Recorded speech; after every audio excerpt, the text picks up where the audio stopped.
50 years ago, the 1961 U.S. World Figure Skating team all died in a plane crash. Now, in remembrance of that day, News First 5's Craig Eliot is live with Rachael Flatt at the World Figure Skating Hall of Fame across the street from the Broadmoor. And Craig, that tragedy really left quite a legacy. You know, it did. It was the end, as we knew it in the United States, of the entire national team and the coaches and the judges and family members. There were 34 people who perished among the 72 on the plane that were all involved with the U.S. national team.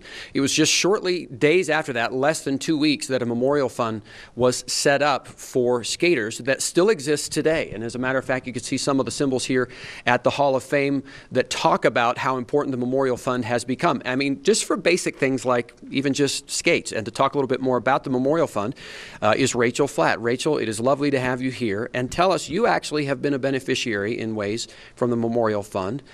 Is it vital to skaters doing what they do?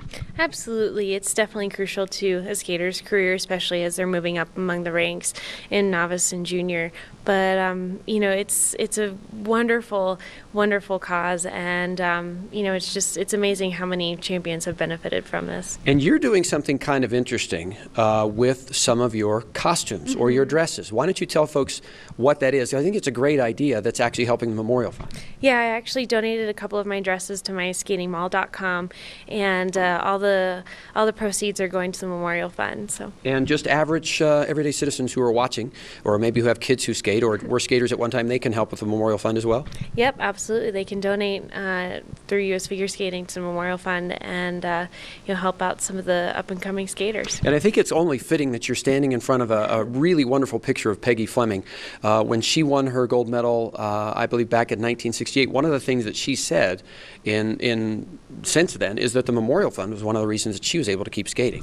Absolutely. I mean, she definitely benefited from the Memorial Fund, and a lot of past champions have as well, including Kristi Yamaguchi and Scott Hamilton and Evan Lyschuk as well. So there are a lot of people who have truly benefited from the Memorial Fund. Well, that's wonderful. So I guess in a way, out of the tragedy of 1961, the U.S. team, the national team, people like you and people like Peggy Fleming are the beneficiaries of that horrible event. So I guess a lot of good has come from it. Absolutely.